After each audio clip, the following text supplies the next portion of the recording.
I'm going to be talking now just for a short time about the hate speech bill, which is something which is a very real threat to religious freedom and also to other forms of freedom, such as political freedom. And we have a deadline for the 22nd of May that we need to put in submissions. And I would like to ask you to help educate your listeners so that they can be equipped to put in those submissions by the 22nd of May. We've got a very serious threat with this bill, although there are other laws in this country which regulate speech to a certain extent. They are all civil laws, which means that the person could be sued and they could be forced to pay damages, but they would not go to jail. Now, with this new law, there's a penalty of up to 8 years in jail, okay, which is a long time. And secondly, it claims it's got a very misleading title, which is the hate speech bill, and it does criminalize hate speech, but it defines hate speech so broadly that it would include what it would call social harm, which it doesn't properly explain what that is. Now, that means that a magistrate who might decide that your opinion is socially harmful because maybe it's controversial and other people are offended by it, could then decide to put you in jail for that up to 8 years.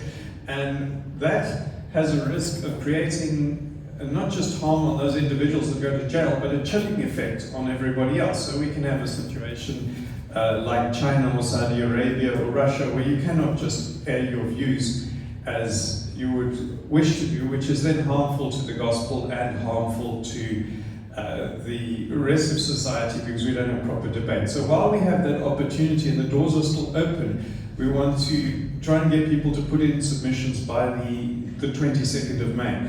Now, on the positive side, by lobbying political parties, which we've been lobbying all of them, we've got support from many of them, and the government has narrowed the list of grounds on which a person can accused of hate speech. They have also removed the very vague concept that they called cultural harm, that nobody quite knows what that is. So somebody says you're harming my culture, so you must go to jail.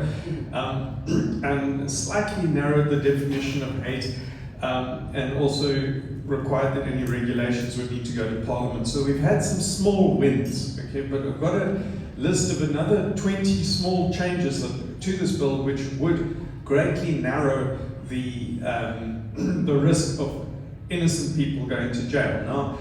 Now, we would preferably like to scrap this bill altogether because we don't need it. There are already other laws which would stop, for example, incitement of violence and penalize that. But here this is a risk to people who think they want to kind of make a more perfect society, but at the same time they can be harming innocent people. So just in terms of, it's not just Christians who are speaking up, but there's a coalition of civil society organizations, religious organizations, other religions as well, and academics that are really speaking up and saying, no, this is not a good idea. But we have a problem because in this country, I've seen a pattern where you have a specific person who is persecuted, people identify with that specific person, such as the Zippo Pai in 2015 who said homosexuality was a sin. For example, Jacques de Vos, the doctor who was penalized for speaking up for an unborn baby, that got hundreds of thousands of social media views. But when you have something abstract and boring like a law that's going, people don't think it's really relevant to them. So I'm going to ask you as creative people to think of ways of making this relevant so that your listeners will be interested in this, because they will wake up otherwise in a year's time when it's too late, when some real individual is penalized who is innocent for speaking up for their faith. So we want to either stop this bill or greatly narrow the definition of hate speech. Now, I'd also point to Liesl Pretorius, who's in the audience over there. You can also interview her.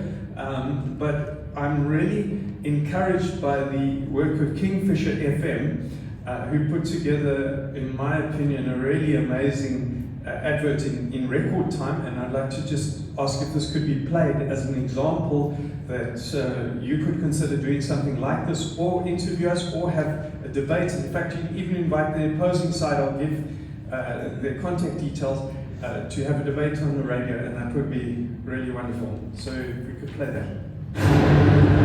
This is about you. Yes, you. It's Freedom Day. However you value your faith and freedom of expression, you have a final opportunity to make your voice heard regarding the proposed hate speech bill. This bill suggests criminalizing expressions it deems as hate speech, suggesting jail sentences of up to 8 years for first offenders. This will severely affect us as Christians. The deadline for comment is as soon as midday on Friday, the 12th of May 2023. So even if you have signed it before, you need to sign it again. Do something now. Go to Kingfisher FM Facebook page and click on the Freedom of Religion link. Sign the petition and garner the support of at least 5 friends and family members to do the same. Share the link on your social media. Let's do our part, one signature at a time.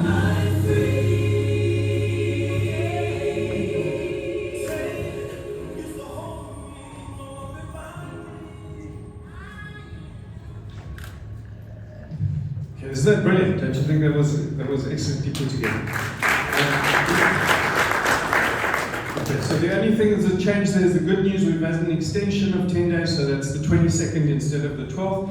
But now we must use that extra time, and we now have 3 weeks to wake people up to this and speak out, and that will help us if we challenge it in the Constitutional Court, which will happen because then the court will realize this is a controversial thing that people think is important. Thanks.